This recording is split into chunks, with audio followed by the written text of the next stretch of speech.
Good morning प्यारे बच्चों। कल तक हमने कबीरदास जी पाठ के अभ्यास प्रश्न किए थे। आज हम इसके रचना और अभिव्यक्ति संबंधी प्रश्न करेंगे और साथ ही कुछ अतिरिक्त प्रश्नों को भी हम हल करेंगे। रचना और अभिव्यक्ति का हमारा प्रश्न है बेटा कि संकलित साखियों और पदों के आधार पर कबीर के धार्मिक और सांप्रदायिक संबंधी विचारों को प्रकट कीजिए। उत्तर देखिए बेटा, कबीरदास जी ने आत्मा परमात्मा के संबंध का रहस्य इन पदों में समझाया है। आत्मा परमात्मा का ही अंश है, अतः मनुष्य को इधर उधर भटकने की आवश्यकता नहीं। भक्त को सहज साधना करनी चाहिए, कोई दिखावा नहीं होना चाहिए। आजकल की भक्ति में ढोंग व आडंबरों का दिखावा किया जाता है। व्यक्ति को पक्ष विपक्ष के झंझट में न पड़कर निरपेक्ष, तटस्थ तथा निष्पक्ष होकर ईश्वर के भजन में लीन रहना चाहिए। ऐसे व्यक्ति को ही ज्ञानी समझा जाता है। राम और रहीम एक ही हैं। उनके नाम को लेकर किसी प्रकार का भेदभाव उत्पन्न करना उचित नहीं है। आज अच्छा जीवन वही व्यक्ति जी सकता है जो किसी संप्रदाय के चक्कर में न पड़कर अपने कर्तव्य पथ पर निरंतर आगे बढ़ता चला जाए। धर्म संप्रदाय के चक्कर में कुछ हासिल नहीं किया जा सकता। इन सब झंझटों से दूर रहने वाला ही सही एवं सार्थक ढंग से जीवन जीता है। हिंदू और मुस्लिम दोनों धर्मों के इष्टों की सत्ता एक ही है। कबीरदास जी निराकार ईश्वर में और विश्वास करते थे और ऐसा मानते थे कि ईश्वर एक ही है। वह सभी धर्मों के प्रति निष्पक्ष और निरपेक्ष भाव से व्यवहार करते थे और सबको ऐसा ही करने का संदेश देते। अब इसके कुछ अतिरिक्त प्रश्न हम करेंगे बेटा, जिसमें पदों पर आधारित प्रश्न होंगे। पहला पद जो है हमारा मानसरोवर सुपरजल, इस पर आधारित पहला प्रश्न देखिए बेटा। इस साखी में संत कवि ने किसका वर्णन किया है? उत्तर, इस साखी में संत कवि ने भगवत प्रेम का वर्णन किया है। भक्त ईश्वर में लीन हो जाना चाहता है और ईश्वर में लीन होने के पश्चात वह इतना आनंदित होता है कि उस आनंद को छोड़कर कहीं और नहीं जाना चाहता। प्रश्न 2, जीव जीवन भर भटकता है, उसे कहाँ जाकर शांति मिलती है? उत्तर, जब ज्ञान रूपी जीव हृदय रूपी मानसरोवर में विहार करता है तब वह मुक्ति रूपी मोतियों को चुभकर शांत हो जाता है और उस समय उसे कहीं और भटकने की आवश्यकता नहीं होती। जीव सांसारिक मोह माया से कब दूर हो जाता है? प्रश्न नंबर 3, जब जीव को ईश्वर प्रेम की प्राप्ति हो जाती है तब उसका इधर उधर भटकना समाप्त हो जाता है और उसे सांसारिक भोगों में कोई रुचि नहीं रहती। वह सदैव परम आनंद में लीन रहता है। अब हमारी दूसरी जो साखी है बेटा, उस पर आधारित प्रश्न देखिए। हमारी साखी है प्रेमी ढूंढत मैं फिरो। प्रश्न 1, कवि प्रेमी की तलाश क्यों करता है? उत्तर, कवि अपने मन के अंधकार को मिटाने के लिए सच्चे प्रेमी की तलाश करता है, क्योंकि जीवन में सच्चा प्रेमी अर्थात ईश्वर मिल जाने पर जीवन सफल हो जाता है। दूसरा, प्रेमी को प्रेमी मिले तो क्या होता है? उत्तर, विपरीत परिस्थितियां सारी अनुकूल हो जाती हैं, मन पवित्र हो जाता है और हृदय की सभी बुराइयां दूर हो जाती है, क्योंकि उसे ज्ञान की प्राप्ति हो जाती है। तीसरा, सब विष अमृत होए काव्य पंक्ति का क्या आशय है?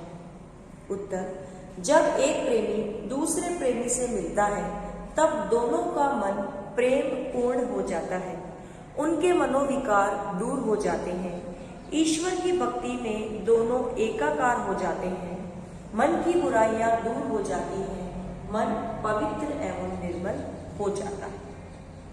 हमारी तीसरी साखी, हस्ती चढ़िए ज्ञान की सहज उलीचा डाल। कवि ने इस संसार की तुलना श्वान से क्यों की है? प्रश्न 1। उत्तर देखो बेटा, जिस प्रकार श्वान व्यर्थ में इधर उधर घूमता रहता है तथा भोगता रहता है, उसी प्रकार अज्ञानी लोग संसार में इधर उधर घूमकर स्वयं अपना समय बर्बाद करते हैं। वे व्यर्थ की बातों को महत्व देते हैं। ऐसे लोगों का जीवन श्वान की भांति निरर्थक ही होता है। प्रश्न 2, ज्ञान की प्राप्ति जीवन को कैसा बना देती है? ज्ञान की प्राप्ति जीवन को धन्य बना देती है और परम सुखों से भर देती है। प्रश्न 3, जख मारी से कवि का क्या आशय है? जख मारने से तात्पर्य है समय बर्बाद करना। लोग बेकार के विवादों में पड़कर अपना समय बर्बाद कर देते हैं। जो प्रभु भक्ति से दूर रहते हैं, ज्ञान ऐसे लोगों से कोसों दूर रहता है। हमें समय बर्बाद ना करते हुए अपने जीवन को ईश्वर की भक्ति में लगाना चाहिए। पखापखी के कारणे सब जग रहा भुलाल। हमारी चौथी साखी है बेटा, इस पर आधारित प्रश्न देखो। निरपेक्ष होने से कवि का क्या आशय है? निरपेक्ष होने से कवि का आशय है किसी भी पक्ष को न मारना, किसी एक धर्म के लिए पूरी तरह समर्पित न होकर सभी धर्मों के प्रति समभाव को अपने भीतर समाहित करना। किस व्यक्ति को ज्ञानी कहा जा सकता है? जो व्यक्ति पक्ष विपक्ष में न पड़कर निरपेक्ष हो जाता है और उसी भाव से ईश्वर की भक्ति करता है, उसी व्यक्ति को सच्चा ज्ञानी कहा जा सकता है। अंधविश्वास और अंधश्रद्धा व्यक्ति को किस हद तक हानि पहुंचाते हैं? अंधविश्वास और अंधश्रद्धा के कारण कोई व्यक्ति दूसरे मत की अच्छी बातों को भी जानने से वंचित रह जाता है। ऐसा व्यक्ति अपनी रूढ़िवादी मान्यताओं से जीवन भर चिपका रहता है और संसार की वास्तविकता को कभी भी नहीं जान पाता है। पांचवी साखी, हिंदू मुआ राम कही मुसलमान खुदाए। संसार में आज कौन अच्छा जीवन जी पाता है? उत्तर, संसार में अच्छा जीवन वही व्यक्ति जी पाता है जो किसी भी संप्रदाय के चक्कर में न पड़े तथा निष्पक्ष होकर अपने कर्तव्य पथ पर आगे बढ़ता जाए। धर्म संप्रदाय के चक्कर में पड़कर व्यक्ति को कुछ हासिल नहीं होता। इन सब बातों से दूर रहने वाला व्यक्ति ही अपने जीवन को सही ढंग से व्यतीत कर पाता है। इस संसार में कौन सावधान या सतर्क है? इस संसार में अधिकतर लोग संदेह के में रहकर अपने जीवन को व्यतीत करते हैं। सावधान या सतर्क रहने वाला व्यक्ति वही है जो सांप्रदायिक भेदभाव का शिकार नहीं होता है। अपनी सच्ची आत्मा की पुकार से ही व्यक्ति सार्वभौमिक सत्ता को समझ पाता है। आज हिंदू और मुसलमान दोनों में भ्रम की क्या स्थिति है? उत्तर, हिंदू राम को सर्वशक्तिमान तथा श्रेष्ठ मानता है तथा मुसलमान खुदा को, जबकि दोनों के मूल तत्व एक ही हैं, ईश्वर एक ही है।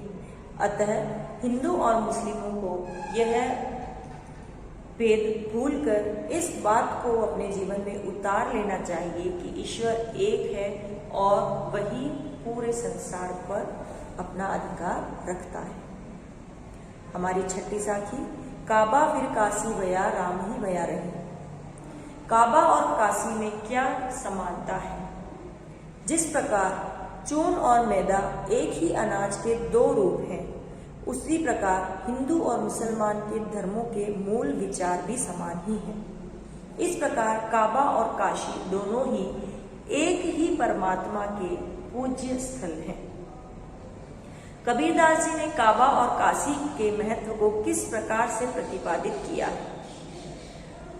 कबीरदास जी ने कहा है कि दोनों एक ही ईश्वर के भिन्न भिन्न निवास स्थान हैं। ईश्वर घट घट का वासी है और हमें यह मान लेना चाहिए कि ईश्वर एक है और वही सर्वशक्तिमान है।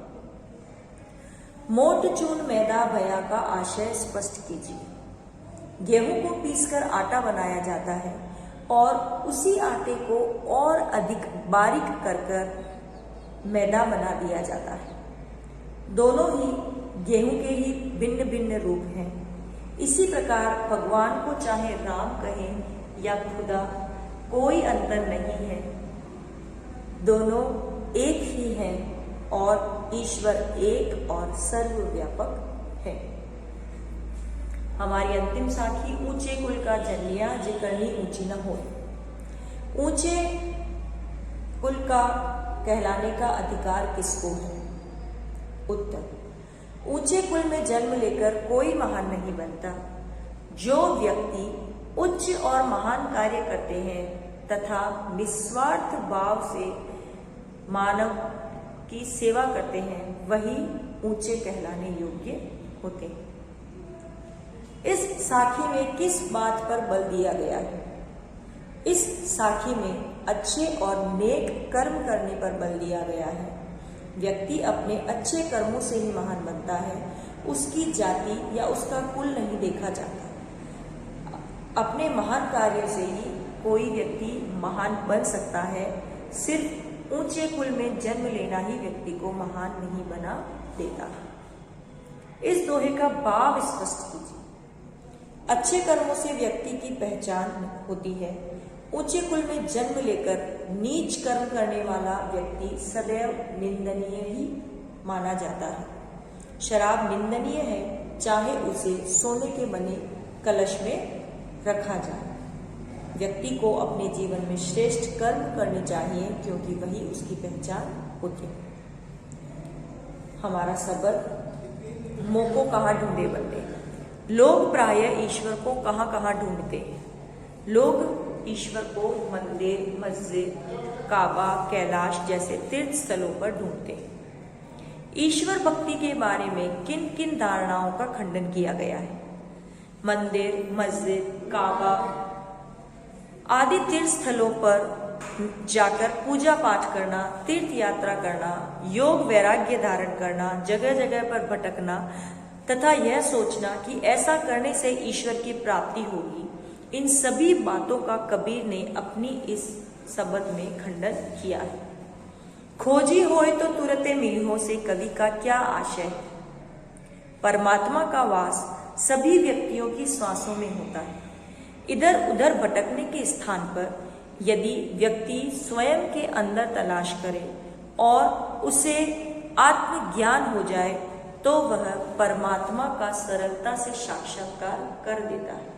व्यक्ति पहले स्वयं को जाने और फिर निस्वार्थ भाव से लोगों से प्रेम करे, तो उसे ईश्वर की प्राप्ति सहज ही हो जाएगी। ये बेटा हमारे कबीर की साखियां और सबक पर आधारित कुछ अतिरिक्त प्रश्न थे। आपको इन्हीं प्रश्नों को आज अपनी हिंदी की कॉपी में करना है।